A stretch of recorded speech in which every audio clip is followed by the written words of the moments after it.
Bien-aimés, inclinons nos têtes pour présenter ces moments entre les mains du Seigneur, où l'Éternel veut maintenant nous parler. Tu vas disposer ton cœur et tu vas demander en même temps à ce Dieu-là de te parler. Jésus.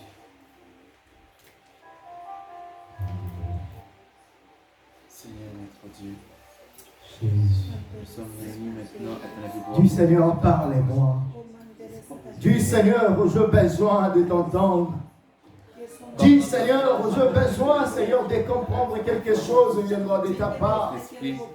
Dis Seigneur, j'ai besoin, éternel Dieu, que ta parole, Yahweh, transperce mon cœur. Que ta parole, éternel Dieu de gloire, se dispose pour moi. Alléluia. Jésus, reçois la gloire. Père, nous te recommandons ces moments éternels. Tu m'as dit, c'est poussé par l'Esprit que les hommes ont parlé de ta part, oh Jésus. Je me rappelle, éternel Dieu, alléluia. Que je sois une terre fertile. Tu as dit à tes disciples, pour faire développer cette semence que je vais avoir. Ne sortez pas encore de Jérusalem, restez. Ton serviteur. Attendez La nouvelle encore. l'Esprit.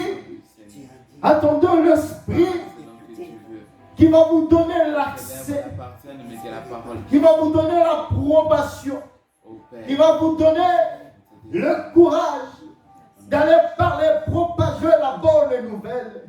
Jésus, viens éternel Dieu, dispose-nous en ces moments. Père, en même temps, je m'abandonne entre tes mains. Yahweh, l'homme que je suis, éternel Dieu, je suis limité. L'homme que je suis, éternel Dieu de gloire, j'ai mes imperfections. Mais Père, ton esprit, éternel Dieu, est parfait. Je veux que cet esprit-là, éternel Dieu, il puisse parler à ma place, oh Jésus. Afin que ton peuple, éternel, bénéficie de l'ainsi dit l'Éternel et non de l'ainsi dit l'homme, Jésus. Car la parole de l'homme ne change rien. La parole de l'homme, Seigneur, se volatise. Mais Seigneur, la parole de ton esprit reste et demeure dans nos cœurs. Nous te présentons ces moments, Yahweh. Viens, Seigneur, parle-nous, Jésus. Par ton nom glorieux, nous t'avons ainsi prié. Merci, Seigneur Jésus-Christ. Amen. Amen. Nous bénissons le Seigneur, au Dieu des gloires, pour cette nouvelle vie que l'Éternel nous a encore accordée, pour cet instant que ce Dieu-là nous a donné, la raison pour laquelle nous lui sommes encore reconnaissants.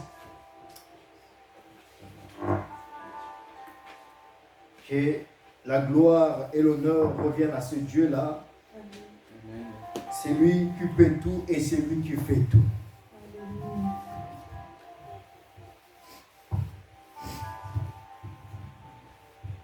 Amen. Amen. Sans plus tarder, bien-aimés, nous allons poursuivre notre thème de ce deuxième semestre qui est comment maintenir une vie chrétienne de la foi épanouie. Et ce que nous avions remarqué depuis le 5 de ce mois, le 4 même je dirais, ça c'est le 3e dimanche, et dans le thème qu'on a, nous avons soutiré un sous-thème qu'on appelle sacrifice. Ce qui veut dire, on ne sort pas dans le thème global. Nous sommes restés dans le thème, mais en soutirant un sous-thème. Parce que nous passons de moments de jeûne et de prière. Et on s'est dit, pour mieux être accompagné, conformément à la parole, on a souturé ce passage de Romains 12, le verset 1, où la parole de Dieu nous envoie de nous sacrifier. Que je me dis, en tant qu'un enfant de Dieu, on ne peut pas passer un moment de prière, un moment de jeûne, sans pour autant se sacrifier. Déjà, lorsqu'on parle de prière, on voit directement le sacrifice. C'est-à-dire l'homme se dispose auprès de l'Éternel pour pouvoir lui présenter ses doléances, pour pouvoir lui présenter ses prières, pour pouvoir présenter à Dieu ce que dont des fois nos cœurs désirent. Ça veut dire que tu sacrifies un moment de ta vie, tu sacrifies ton temps, tu sacrifies beaucoup de choses pour consacrer ce temps-là auprès du Seigneur. Amen. Amen. C'était dans le livre de Romains, si on peut encore lire, parce que cela est basé notre sous-thème. Romains chapitre 12, le verset 1.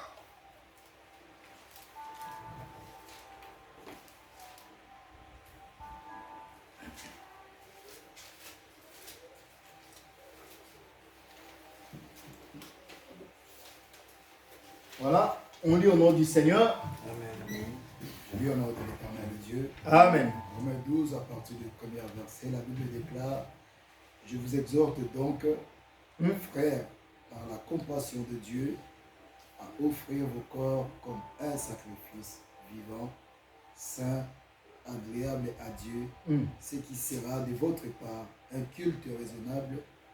Continuez, ne vous conformez pas au siècle présent, mais soyez transformés par le renouvellement d'intelligence, afin que vous discerniez quelle est la volonté de Dieu, ce qui est bon, agréable et parfait. Amen. Amen. Prenons place. Bien aimé, la fois dernière, lorsque l'Éternel nous avait donné encore, m'avait donné l'opportunité ou l'occasion de se présenter ici, nous avions vu le sacrifice dans un autre angle. Ce qui veut dire, on parlait d'abord de sacrifice de soi. Et que toi, tu es d'abord un sacrifice pour l'Éternel. Pour bénéficier de certaines choses dans la vie, il faut d'abord se sacrifier. Il faut d'abord se donner. Il faut d'abord se dépouiller afin de pouvoir obtenir ce que dont Dieu a prévu pour nous. Mais aujourd'hui, nous allons encore parler du sacrifice dans un deuxième volet qui ne concernera pas seulement que ta vie, mais qui va concerner aussi la vie de l'autre. Parce qu'il y a beaucoup de manières de se sacrifier. Vous savez, dans la vie, tu peux te sacrifier pour obtenir quelque chose. Là, tu te donnes comme un sacrifice. Tu te disposes pour pouvoir recevoir ce dont ton cœur a besoin. Mais il y a aussi d'autres sacrifices. Tu ne le fais pas pour toi seul, mais tu le fais maintenant pour d'autres personnes. On avait dit ceci, selon la définition du sacrifice. Le sacrifice, c'est un renoncement aux privations volontaires.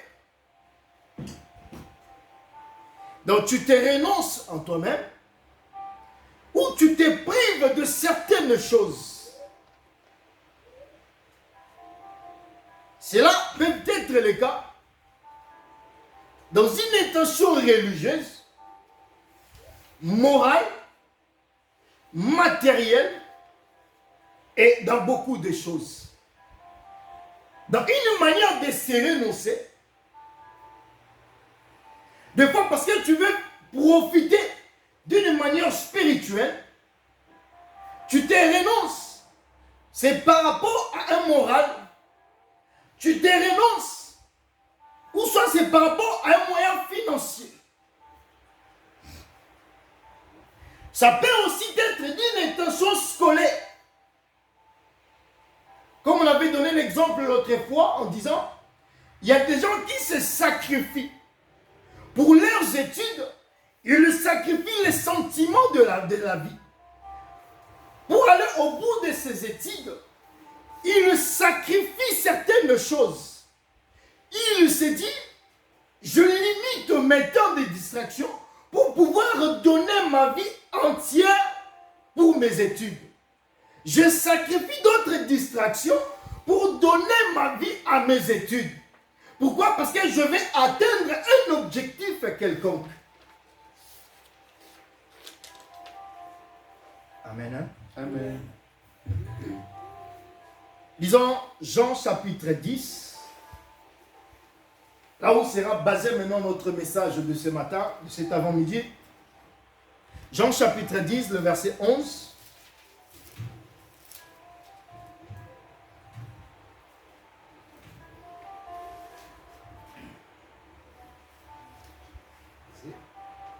Jean, le chapitre 10, verset 11. On lit au nom de Jésus. Amen. Je suis les bons bergers. Les bons bergers donnent sa vie pour ses brebis. Je continue? Oui. Mais les mercenaires qui n'est pas les bergers et à qui n'appartiennent pas les brebis voient venir les loups, abandonner les brebis et prend la fuite et les loups les ravit et les disperser. Amen. Hein? Amen. Ma version dit ceci. Jean chapitre 10, le verset 11. La Bible dit: je suis le bon berger. Le bon berger est prêt à donner sa vie pour ses brebis. Ça veut dire, un bon berger est prêt à donner sa vie pour ses brebis. L'homme qui ne travaille que pour de l'argent n'est pas vraiment le berger. Le berger le brebis ne lui appartiennent pas. Il les abandonne et s'enfuit. Quand il voit venir le loup, alors le loup se jette sur le brebis et disperse le troupeau. Amen. Amen. Prenons place. Dans ce message, on verra deux sortes de brebis. Dans le verset 11, Christ est en train de dire ceci à ses disciples. Et que je suis le bon berger. Il n'a pas dit que je suis seulement un simple berger, mais je suis un bon berger. Est-ce que vous allez comprendre cette différence en lisant sur le verset 12. Le verset 12 qui nous dit: l'homme qui ne travaille que pour de l'argent n'est pas vraiment le berger. La Bible n'a pas dit n'est pas vraiment le bon berger, mais n'est pas vraiment le berger. Or, au verset 11, la Bible précise et que je suis le bon berger. Et que le bon berger est prêt à donner sa vie pour ce brebis. Amen. Amen. Et dans cette différence-là, que voulait réellement dire Christ dans ce passage? Il voulait dire que moi, en tant que votre berger, moi, en tant que votre maître, je suis prêt à sacrifier ma vie. Donc, quand on parle de donner la vie, ça veut simplement dire aussi et que je suis prêt à sacrifier ma vie. Donc, quelqu'un qui est prêt à donner sa vie pour ce berger, c'est une personne qui est prête à se sacrifier aussi pour les autres. Donc, d'où l'absence qu'on parle du sacrifice. Le sacrifice ne nous concerne pas nous-mêmes, ne concerne pas que notre vie, mais le sacrifice dont on nous parle aujourd'hui, cela concerne aussi la vie de d'autres personnes. Mais malheureusement, dans nos jours, malheureusement, dans nos églises d'aujourd'hui, le berger n'est pas là que pour paître le troupeau, n'est pas là que pour paître le brebis. Les bergers d'aujourd'hui commencent à manger aussi le brebis.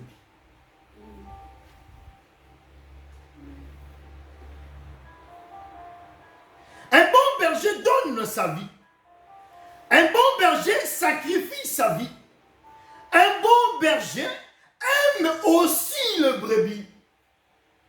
Parce qu'on ne peut pas parler du sacrifice. Quelqu'un qui est prêt à se sacrifier pour les autres, ces personnes-là doivent d'abord mettre en première position l'amour. Parce que lorsqu'il n'y a pas l'amour, tu ne peux pas donner ta vie pour une autre personne. C'est pourquoi la Bible dit ceci dans Jean 3, le verset 16 qu'on connaît toujours. Car Dieu a tant aimé le monde, il a donné son propre fils, la Bible dit son fils unique. Donc cela veut dire en quelque sorte, Dieu a voulu sacrifier son propre fils. Pourquoi? Parce qu'il avait l'amour, il a prouvé son amour envers nous. Il a vu que ce monde est en train de périr, ce monde est en train d'être détruit, et pour maintenant sauver ce monde. Pourquoi est-ce que je dois sauver ce monde? Parce que premièrement, j'aime ce monde. Pourquoi je dois seulement sauver quelqu'un? C'est parce que j'aime la personne. Pourquoi je dois sauver une soeur? Pourquoi je dois sauver un frère? C'est parce que premièrement, je prouve d'abord de l'amour envers la personne. Parce que là, s'il n'y a pas d'amour, on ne peut pas non plus parler du sacrifice. Donc, en tant que berger, la première des choses à faire, c'est d'abord aimer d'abord tes brebis. Parce qu'une fois que tu aimes tes brebis, tu peux tout sacrifier pour ce brebis-là.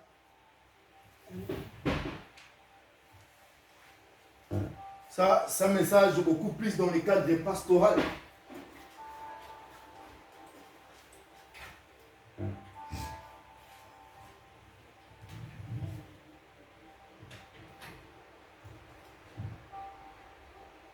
Berger, il se donne tout. Il consacre son temps pour ses brebis. Il consacre son temps pour les gens à qui l'Éternel a mis auprès de lui. Mais un mauvais berger, je ne sais même pas pourquoi est-ce que je les appelle un mauvais berger. Le mercenaire. Il dit un voleur. On les appelle autrement aussi les larrons. Les gens qui ne viennent que. Lui, son souci, ce n'est pas le brebis. Son souci, ce n'est pas de porter en plus dans la vie des autres. Son souci, ce n'est pas de te porter du bien. Son souci, ce n'est pas de se sacrifier pour toi. Mais son souci à lui, c'est seulement pour venir encore récupérer ce que tu as en toi pour pouvoir être à l'aise dans sa vie. Amen. Amen. Voilà la différence entre un bon berger et un larron, un voleur. Un voleur, il ne soucie pas de ses brebis parce qu'il se dit, ce n'est pas mes brebis. Le verset 12 vient de nous le confirmer en disant, tandis que le mercenaire, lui, il ne vient que pour chercher de l'argent. C'est des gens qui ne se sacrifient pas pour le brebis. C'est des gens qui ne se sacrifient pas pour les autres. Mais il vient seulement trouver son intérêt.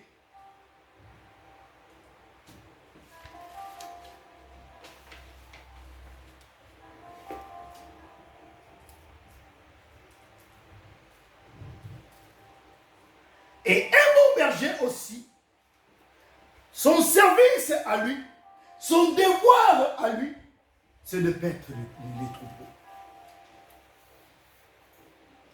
C'est-à-dire quelqu'un qui donne sa vie, il se dépouille de sa vie, pas pour recevoir quelque chose des autres, mais lui, il est d'abord prêt à donner sa vie pour les autres.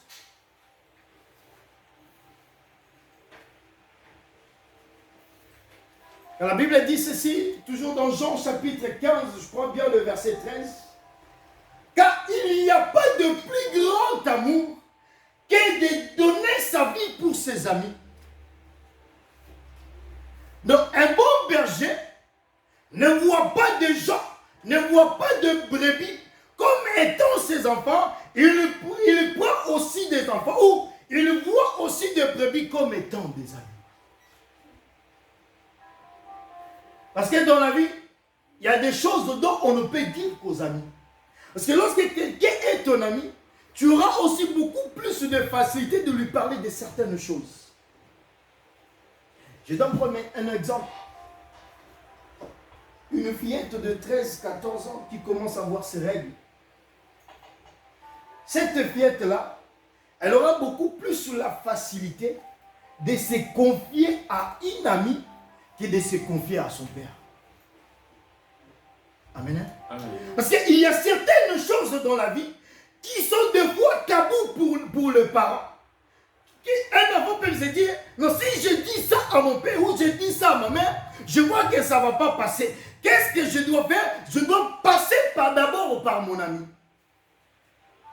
Et surtout, nous, les Bantous que nous sommes, comme tout est tabou chez nous, c'est pour ça qu'on a toujours du mal à dialoguer avec nos parents. Ce qui est mauvais. Donc, c'est pourquoi un vrai berger ne regarde pas son propre intérêt. Un vrai berger ne regarde pas que lui. Un vrai berger ne regarde pas que c'est que dont lui il a besoin. Il regarde aussi les besoins des autres.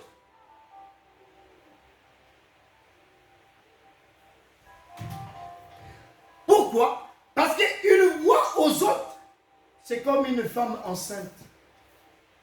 Une femme enceinte a beaucoup de caprices. Une femme enceinte fait des choses avec lenteur. Une femme enceinte ne peut pas courir comme tout le monde. Et c'est en ce moment-là qu'un bon berger viendra pour porter une main forte. Pourquoi? Parce qu'elle se dit, dans cette femme, il y a un bonheur qui se cache. Comme il y a un bonheur qui se cache dans cette femme, donc moi, mon devoir à moi, c'est de bien protéger cette femme. Donc c'est pourquoi on doit aussi, en tant que berger, donner notre temps aux autres. En tant que berger, on doit aussi sacrifier nos temps pour les autres. Mais ce n'est pas le cas pour tout le monde. Parce qu'il y en a aussi certains, il vient, il se dit berger, mais il n'a pas le temps pour le brebis. Il n'a pas le temps pour les autres. Il n'a pas le temps. Donc pour lui, c'est que lui et non les autres. Oh, en tant que berger, on doit aussi avoir cette patience-là envers les autres. Une femme enceinte fait des choses avec lenteur. Cela signifie un brebis ou un membre de l'église. Un homme de l'église, une fille de l'église, qui ne s'adapte pas si rapidement dans ce qu'on lui demande. Qui ne s'adapte pas si rapidement dans ce qu'on lui demande. Parce qu'il y a aussi des gens qui viennent à l'église. Tu attends de lui certaines choses, mais certainement que ces personnes-là sont lentes dans leur vie spirituelle. Tu ne peux pas non plus le booster. Pourquoi? Sa vie, elle est comme ça.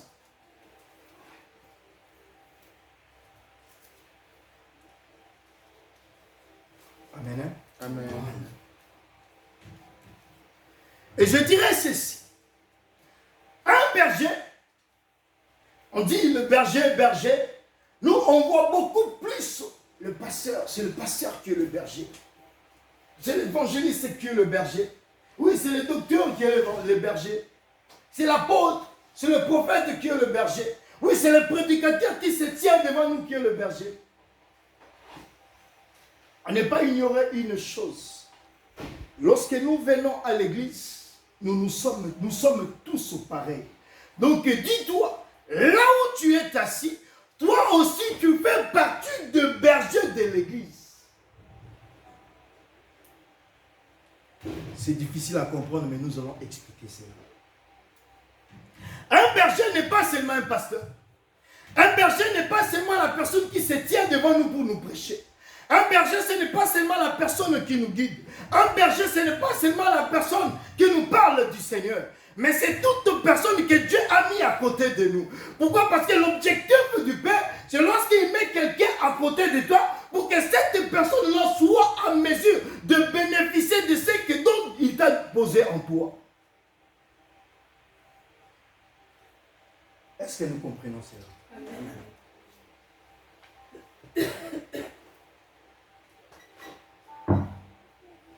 Disons Marc, premier comprendre. Marc chapitre 12, le verset 31. Pour comprendre que un berger, ce n'est pas seulement ce qu'on nous a appris. Ce n'est pas seulement ce que nous voyons dans nos yeux.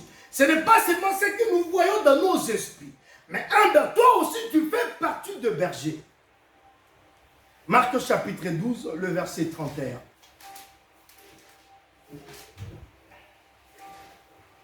Marc 12, je lis le verset 31. Et quelqu'un d'autre va nous préparer Genèse chapitre 4, le verset 9. Je lis au nom de l'Éternel. Amen. Marc 12, verset 31. La Bible dit, voici le second, tu aimeras ton frère, tu aimeras ton prochain comme toi-même. Il n'y a pas d'autre commandement plus grand que cela. L'Esprit me dit, viens maître, tu as dit avec vérité que Dieu est unique et qu'il n'y a point d'autre que lui. Est-ce que je continue? Non, papa, on peut s'arrêter là. Quelqu'un d'autre peut nous lire Genèse chapitre 4, le verset 9. Genèse chapitre 4, verset 9, Amen. L'Éternel dit à Caïn, où est donc ton frère Abel? Il répondit, je ne sais pas. Suis-je donc le gardien de mon frère? Je continue. Oui. Et Dieu dit, qu'as-tu fait? La voix du sang de ton frère crie de la terre jusqu'à moi. Maintenant, tu seras maudit de la terre qui a ouvert sa bouche pour recevoir de ta main le sang de ton frère qui a coulé. Amen. On peut s'arrêter là, bien-aimés. Prenons place. Pour mieux comprendre ce que nous venons de dire, et que toi aussi, tu en fais partie de berger. Et la Bible nous dit ceci. Dans Marc, là où nous venons de lire, Marc chapitre 12, le verset 31. Je peux relire, la Bible dit, et voici le second commandement. Parce que le premier, c'était, tu aimeras ton Dieu de tout ton cœur. Et le second commandement, tu dois aimer. Donc, c'est une obligation. Tu dois aimer ton prochain comme toi-même. Il n'y a pas d'autre commandement plus important que ces deux-là. Tu aimeras ton prochain comme toi-même. Donc, comme nous venons de le dire, on ne peut pas parler du sacrifice sans pour autant parler d'amour. Christ est venu le confirmer en disant ceci. Toi, tu aimeras ton prochain comme toi-même. Ce qui veut dire, en quelque sorte, Dieu nous met aussi dans cette vie pour soutenir aussi nos prochains. Dieu nous envoie dans cette vie pour aussi être le surveillant de nos prochains. Et je n'aimerais pas que nous soyons comme des caillards. Après avoir tué son frère Abel, Dieu lui demanda, où est ton frère? Il a répondu, je ne sais pas. Suis-je le gardien de mon frère?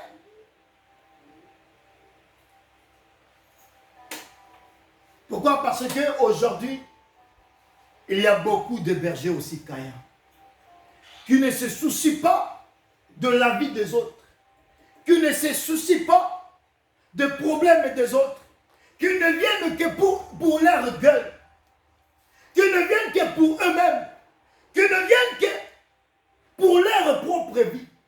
Aux gens d'aujourd'hui, Christ nous dit, tu aimeras ton prochain comme toi-même. Ça veut dire, si tu aimes ton prochain comme toi-même, tu ne souhaiteras jamais le mal de ton prochain. Parce que personne ne peut souhaiter le mal de sa vie.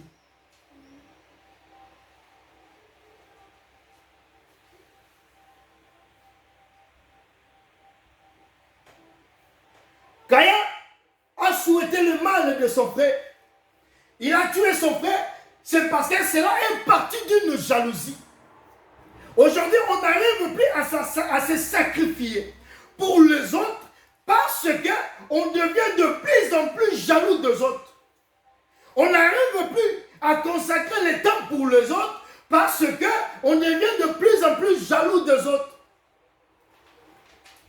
Si quelqu'un réussit dans la vie, nos cœurs ne sont plus à l'aise. Pourquoi? Parce que l'âme a beaucoup plus tendance de se dire qu'il faut que ce soit moi à la place. Si quelqu'un est reçu, tu n'aimes pas.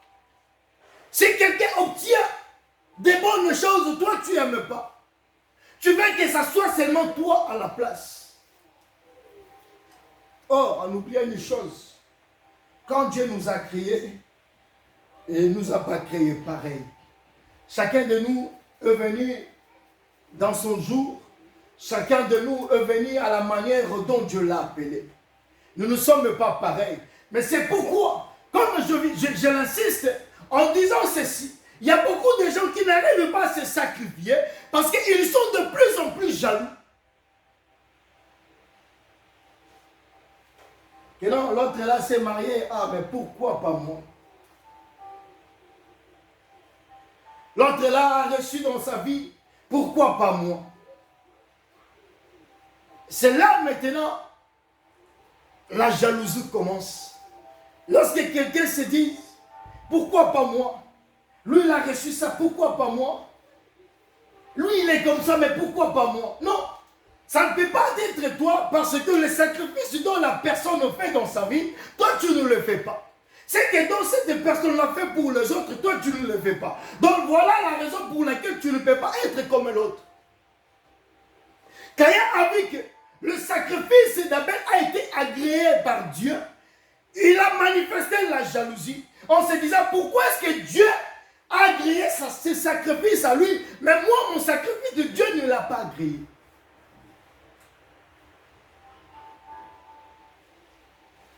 Parce que tout le monde veut prendre la place de tout le monde.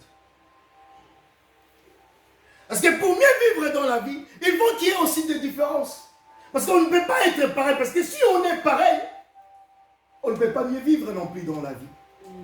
Parce qu'on ne peut pas non plus tout le monde s'appeler Rodrigue. On ne peut pas non plus tout le monde s'appeler Jules. On ne peut pas non plus tout le monde s'appeler Néron. Ça ne peut jamais exister. Sinon, il n'y aura pas de différence. Même l'homme a compris cela. On peut être né dans le même ventre le même jour. Mais il y aura quand même des différences dans nos prénoms.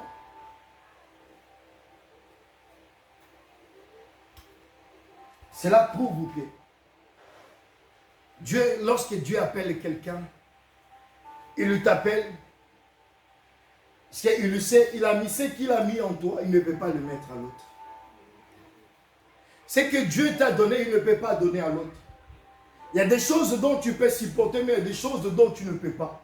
Donc, d'où alors, pour faire la complémentarité dans l'église, il faut que toi, je te donne ça et l'autre, je lui donne autre chose.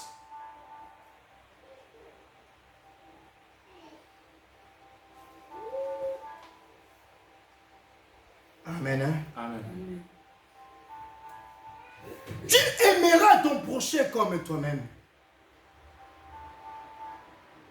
La Bible dit, ça fait les deux plus grands commandements. Donc est-ce que dans nos jours aujourd'hui, est-ce que dans nos églises d'aujourd'hui, il y a cet amour-là dont Dieu parle? Est-ce qu'il y a cet amour-là dont Dieu nous envoie? C'est ça la question qu'on doit d'abord se poser.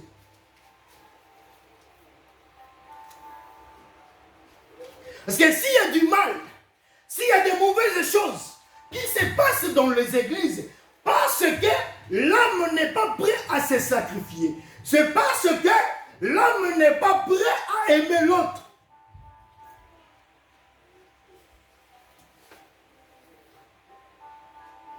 Le voleur, lui, son intérêt, ce n'est que l'argent. Lorsqu'il voit les loups viennent, il abandonne le brebis. C'est souvent le cas aussi pour l'église d'aujourd'hui. L'église d'aujourd'hui est capable de faire sortir le mal de l'église pour l'étaler dehors. L'église d'aujourd'hui est capable d'exposer son frère ou sa soeur auprès de païens.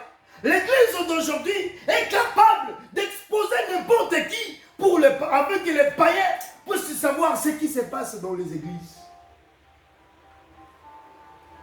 Pourquoi on n'a plus ce cœur-là de se supporter les uns les autres. Parce que tout le monde veut que ça soit seulement lui.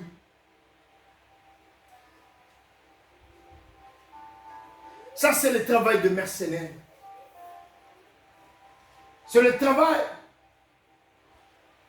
d'un faux berger. Mais les bons bergers, ils lui donnent sa vie pour les autres. Mais les bons bergers, ils lui donnent son temps pour les autres.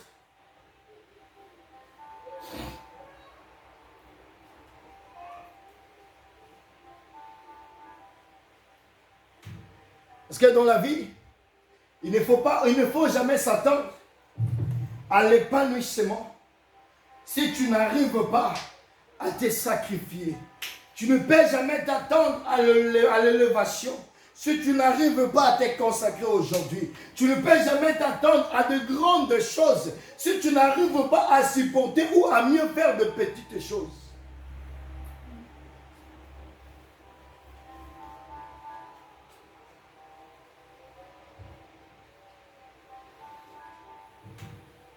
L'église de nos jours. C'est ça la question qu'on se pose. Est-ce qu'on est vraiment berger de l'autre? C'est ça la question qu'on doit se poser. Est-ce qu'on est prêt pour supporter le bêtise de l'autre? Est-ce qu'on est prêt pour supporter la faiblesse de l'autre? Est-ce qu'on est prêt?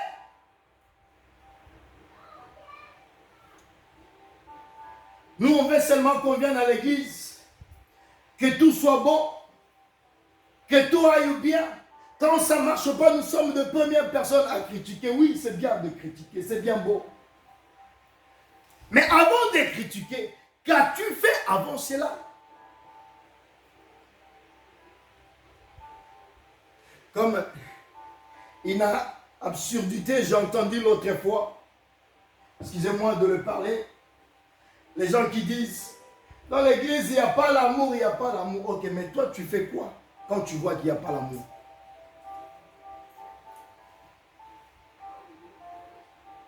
Tu fais quoi tant que tu vois que les choses ne marchent pas? Tu fais quoi quand tu vois qu'il y a beaucoup plus de défauts? Est-ce que nous, notre rôle, c'est seulement c'est seulement venir à critiquer ou c'est de venir aussi porter la pierre dans l'édifice? Une église ne peut pas se construire avec des critiques. Il faut que tu arrives à un moment donné dans la vie de se dire, là ça ne va pas, je dois porter aussi ma pierre dans l'édifice. Parce que je veux que l'église de l'Éternel soit battue. Et moi, ce que j'ai à faire, ce n'est pas seulement de croiser mes bras, de regarder de loin. C'est de venir aussi, de prendre aussi les habits d'un travailleur, de pouvoir travailler.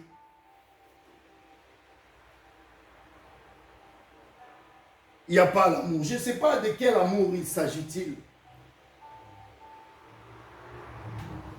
Et on verra. Et vous verrez des fois, ces gens qui parlent, qu'il n'y a pas l'amour, c'est de premières personnes. Lorsqu'il y a des problèmes, c'est de premières personnes à aller raconter tout dehors. Et se donne aussi cette facilité en se disant qu'il n'y a pas l'amour. Je vois qu'on n'aime personne là-bas. Je vois qu'il y a ça, oui. Mais toi, en tant que berger, tu fais quoi? C'est ça donc la question qu'on doit se poser. On me parle de sacrifice. Moi, On pensait des fois que le sacrifice était seulement je me sacrifie, comme ça demain je vais récolter le fruit de mes sacrifices. Ça dénonce aussi sa vie, son intention pour l'autre, ça fait aussi partie des sacrifices.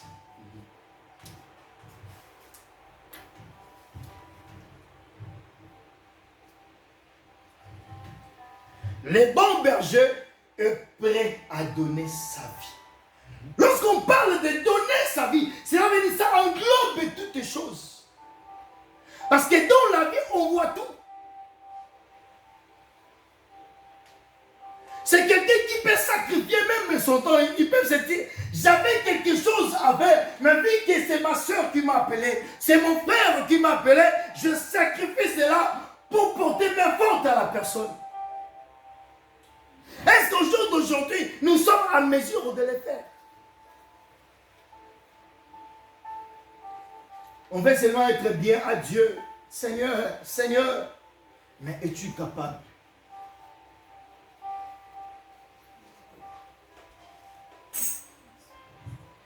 Es-tu prêt à le faire?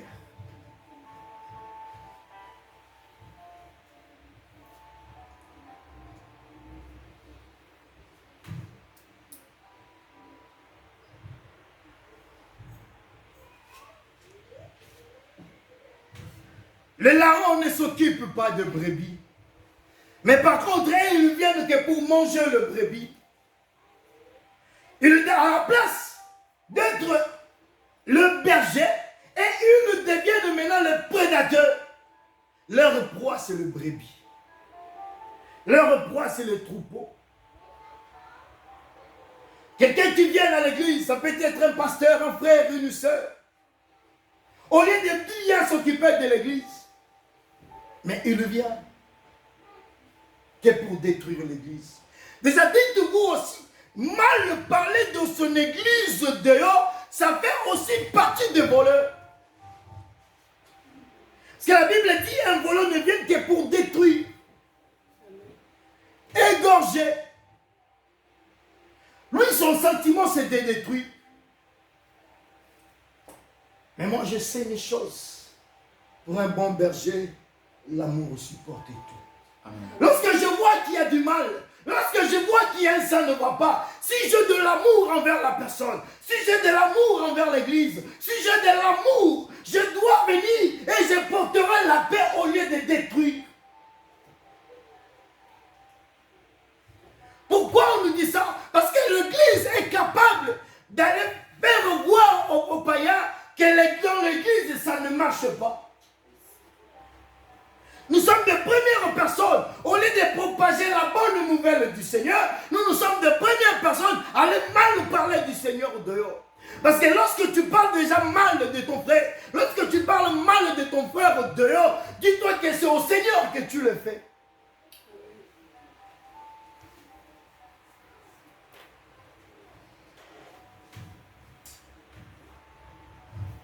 Les bons bergers.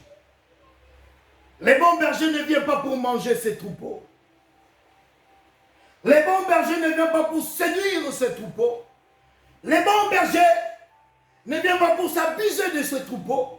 Les bons bergers ne viennent pas pour faire mal à ses troupeaux. Mais il vient là, il paie les troupeaux. Il vient, il est là pour donner de la nourriture. Il est là pour donner la bonne nouvelle. Il est là pour faire de bonnes choses, pour faire de bonnes œuvres, pour que ces brebis aient la vie.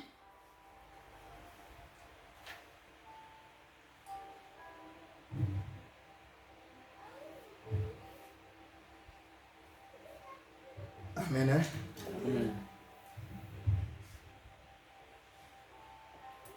Lisons rapidement pour aller vers la fin. 1 Samuel, chapitre 17.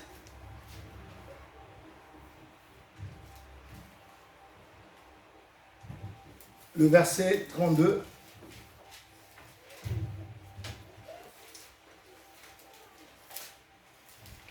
« 1 Samuel, le 17, le verset 32. »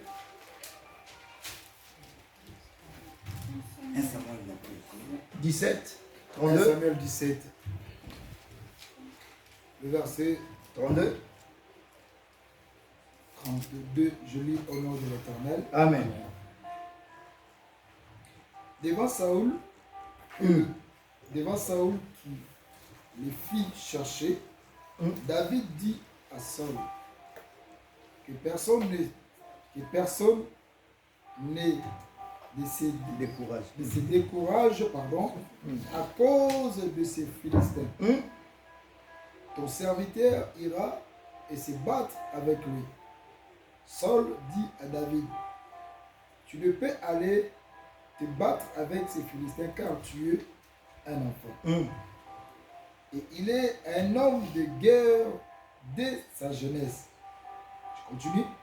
David dit à Saul, ton serviteur faisait paître le brebis de son père, et quand un lion ou un ours venait enlever une du troupeau, je courais après lui, je le frappais et je l'arrachais la brebis de sa gueule, et s'il se dressait contre moi, je le saisissais par la gorge, je le frappais et je le tuais.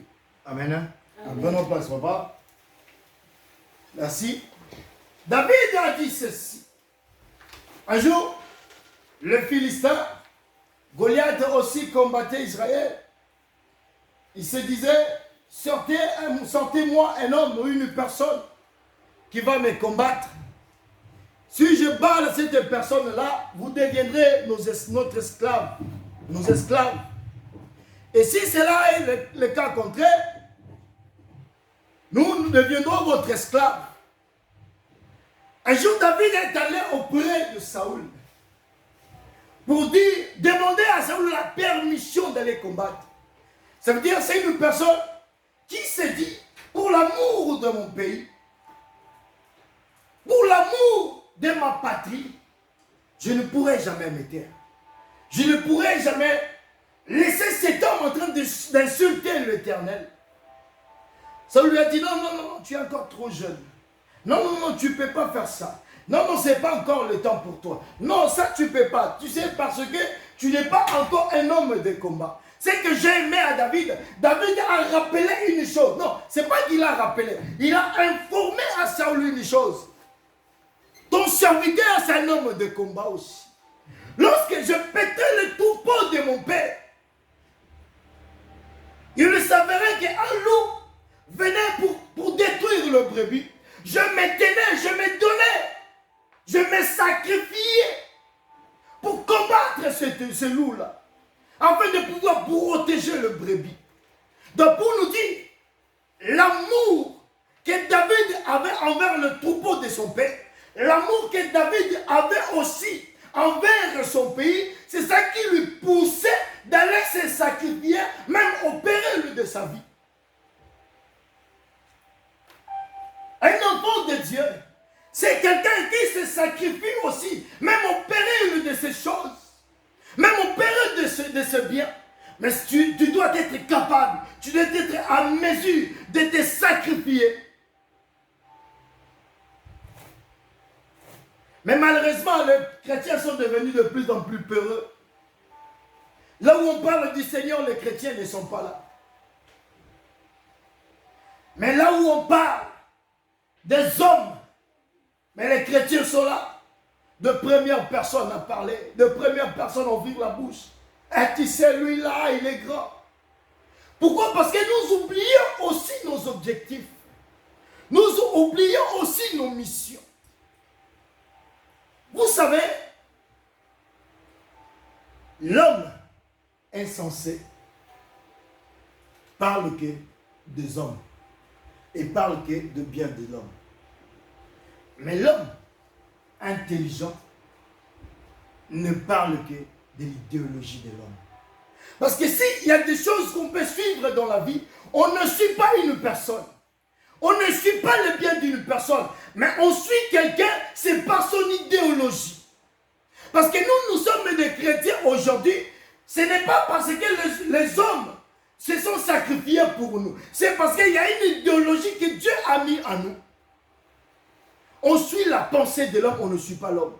Vous savez, pourquoi est-ce que les pays africains sont détruits aujourd'hui parce que les Africains font le culte des hommes. Quelqu'un vient, il te fait un discours, que quand je serai président, je verrai ceci, cela. On verra qu'à la place de soutenir l'idéologie, la pensée de l'homme, nous soutenons beaucoup plus l'homme. Je ne sais pas si vous comprenez ça.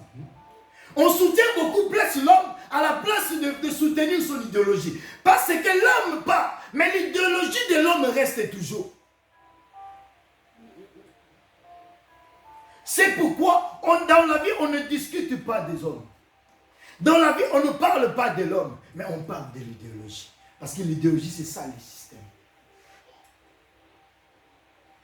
David a dit ceci. Lorsque ton serviteur était encore dans le champ, il pétait le troupeau de son père. Il a donné sa vie au péril. Il a amené même sa vie au risque même de tout perdre. De perdre sa vie seulement pour sauver le brebis. Est-ce que cela peut être notre cas? Et c'est dire, je perds mon temps. Mon sommeil, même si je le coupe, ce n'est pas grave. Mais pour ce bien-aimé, mais pour ce frère, pour cette sœur, je me lèverai la nuit pour prier. Est-ce que ça nous arrive? Peu de gens sont capables de le faire. C'est pourquoi même les mercenaires surtout, ne sont pas capables de le faire. Que ce soit pasteur, frère, sœur, je ne sais pas qui d'autre, sont incapables de le faire. Parce qu'un mercenaire, il ne voit que pour son bien. Non, je dois dormir parce que demain matin, je rentre au travail, ne me dérange pas. C'est un mercenaire.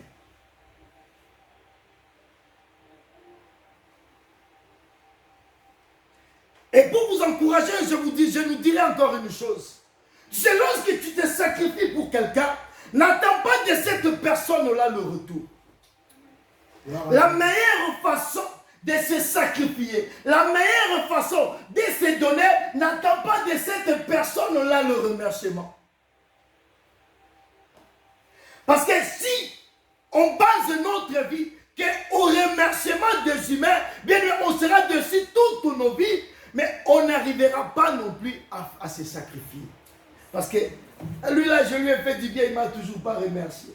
Lui là, je lui ai fait du bien, mais je n'ai toujours pas de remerciement. Mais qu'est-ce que tu vas faire avec tes remerciements? Certes, ça va t'encourager, mais ce n'est pas ça qui va t'empêcher de continuer à faire du bien. Ce n'est pas ça qui va t'empêcher à continuer à te sacrifier.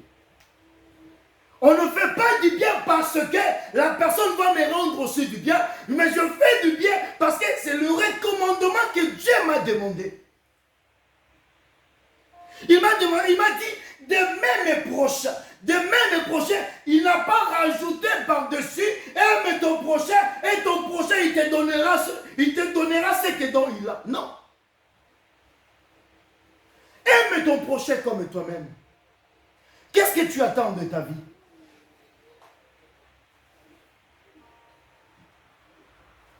Aime ton prochain.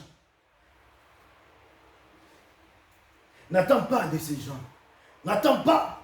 Parce que si tu attends seulement le retour des gens pour toi, si tu attends le retour des gens pour pouvoir se sacrifier, tu ne le feras jamais dans la vie. Tu ne seras jamais un enfant de Dieu si tu attends toujours des gens, des choses auprès de personnes. Non. Vous savez, dans la vie, il faut arriver dans un point de se sacrifier, même si tes propres parents peuvent t'oublier. Vous savez, David pétait le troupeau de son père, mais son père même lui avait oublié. Mais à ta place, quelle sera ta réaction?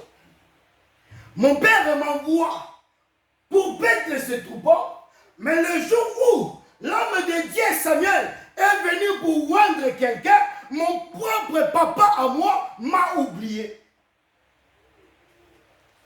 En sachant que c'est lui-même qui m'avait envoyé. Pour nous dire, en faisant du bien, n'attends rien de personne. En faisant du bien, ne regarde pas quelqu'un. En faisant du bien, n'attends rien des autres. Fais ce que Dieu te demande.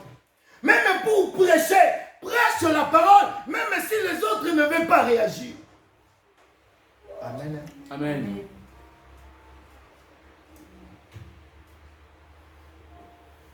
Parce qu'un bon salarié dans l'entreprise, qu'est-ce qu'il fait?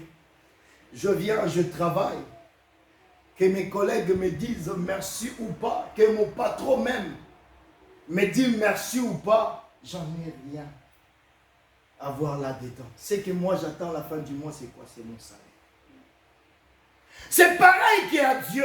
Lorsque tu viens servir Dieu, lorsque tu es enfant de Dieu et que tu passes ton temps devant le Seigneur, tu passes ton temps à faire du bien. N'attends rien des personnes. Parce que si tu attends de personnes quelque chose, tu vas te décourager. Tu n'auras pas au bout de tes sacrifices. Oh non, ma mère vraiment, je lui ai envoyé de l'argent, m'a même pas appelé. Mais c'est ta mère, qu'est-ce que tu vas faire? D'autres fois aussi, on le disait, nous, qui sommes en Europe, que Dieu a donné, a fait quand même grâce d'avoir un peu de l'argent, d'aller travailler et d'avoir un peu de quoi se nourrir. Tu envoies l'argent à une personne à l'Afrique et la personne ne te rappelle même pas pour te dire tu sais, j'ai reçu l'argent dont tu m'avais envoyé, merci. La personne ne te dit même pas ça. Tu vois seulement les messages, Western Union t'envoie le message, Monsieur X a reçu son argent. Tu regardes, ok, j'ai compris qu'il a reçu son argent. Tu attends de lui un remerciement, il ne va jamais t'appeler. Il va seulement attendre le jour où il aura encore besoin de toi pour te rappeler, pour te dire, tu sais, j'ai un problème, mais qu'est-ce que tu vas faire toi aussi? Ah, c'est ma famille. Bon, même s'il ne me dit pas merci, qu'est-ce que je vais faire? J'envoie seulement l'argent. Tu envoies seulement. Tu n'as pas de choix, bien-aimé. C'est comme ça aussi dans l'œuvre de l'Éternel. Si tu attends de choses aux gens, tu vas te décourager. Parce qu'il n'y a pas de remerciements. Je dis, souvent s'il y a de l'ingratitude dans certaines choses, c'est vraiment dans l'œuvre de Dieu. Amen. C'est le Dieu et le rémunérateur. Amen.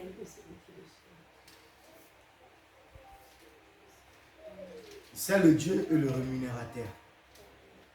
Parce que si j'attends de toi quelque chose, bien aimé, je serai dessus moi aussi. Parce que lorsqu'on prêche, lorsqu'on parle de Dieu, on ne parle pas avec un but lucratif. Non, on parle de Dieu parce que Dieu nous les a donnés. C'est pourquoi il a dit gloire à l'Éternel. Vous avez reçu gratuitement, donnez aussi gratuitement. Que l'Éternel nous bénisse.